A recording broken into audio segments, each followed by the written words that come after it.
ទីតាំងទូកងវត្តកំសាន្តបាទនៅសង្កាត់នេះរត់ច្បារអំពៅបាទអញ្ចឹងទូកងហ្នឹងឈ្មោះថាកំសាន្តជលសាបាទកំសាន្តជលសាទស្សនភាពទាំងស្រុងនៃវត្តកំសាន្តបាទអញ្ចឹងបងប្អូនអរគ្នាអាចទស្សនាបានវត្តមានភាពស្រស់ស្អាតទូលំទូលាយមែនតើបាទហើយនេះគឺជាផ្កាដែលរីកស្រស់ស្គុះស្គាយបាទសស្អាតហើយខាងក្នុងក៏មានដើមត្នោតមានសួនបន្តិចបន្តួចបាទហើយព្រមទៅដោយចាត់ដីបាទខាងនេះគឺចាត់ដីហើយក៏មានសាលាពុទ្ធកៈរបស់ប្រសង់សិក្សារៀនសូត្រដែរ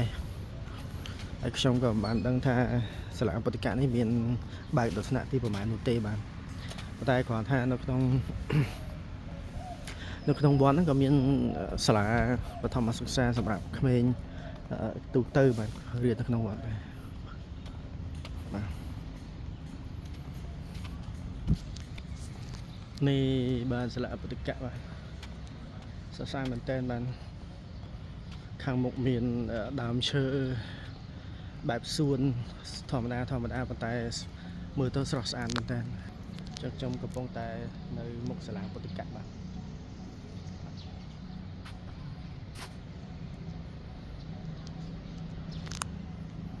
ហើយនៅក្នុងវត្តគឺចាត់ដីអត់មានចាត់ដីចោះធៀប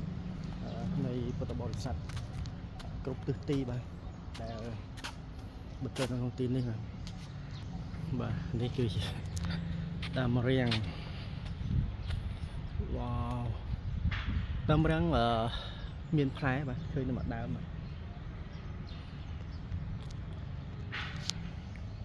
ទស្សនភាពវត្តស្រស់ស្អាត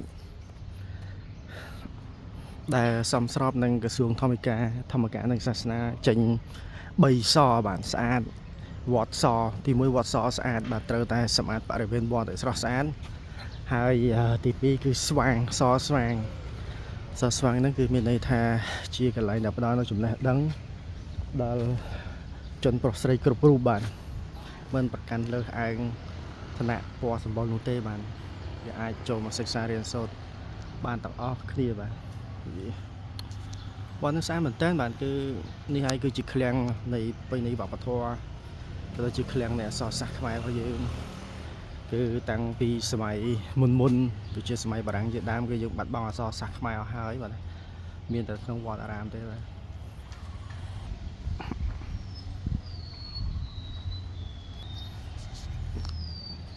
ដងតុងបាទដងតុងធំខ្ពស់បាទ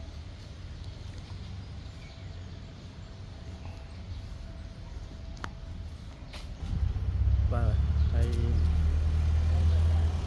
ក្នុងមុខព្រះវាក៏មានដើមថ្នោតពីរដើមបាទយ៉ាងប្រឈឹងក៏ឆៃទៅសរសើរមែនតើ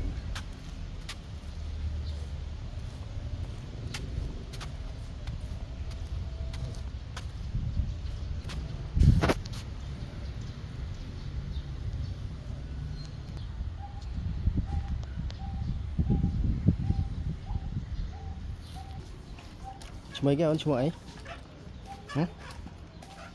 អត់ឆ្លើយបាទចេញទិសភ្លាវត្តស្អាត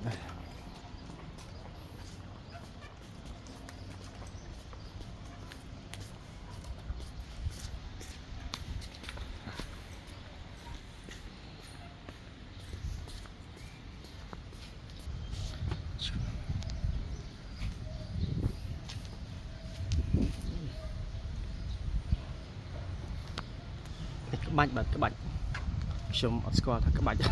អ្វីដែរបាទប៉ុន្តែមើលទៅស្អាតបាទចង់ថតចែកជូនបងប្អូនមើលបាទ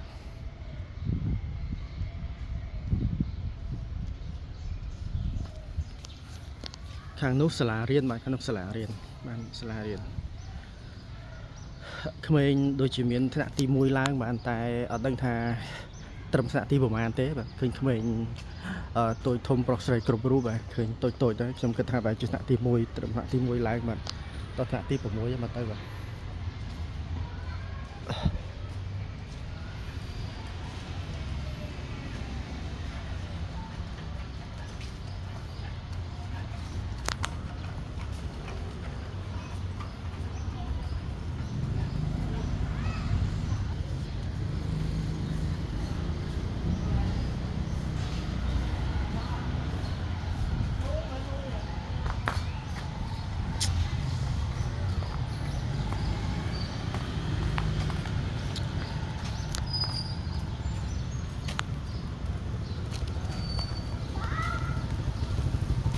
គឺប្រពុតត្រង់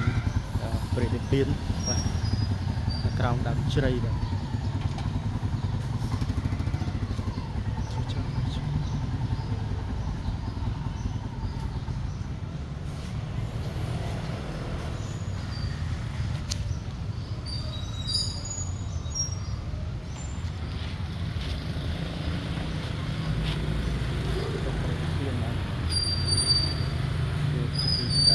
ជានៃពុទ្ធបរិស័ទដែលជាកាន់នៅពុទ្ធសាសនាបាទនៅក្រោមដើមជ្រៃ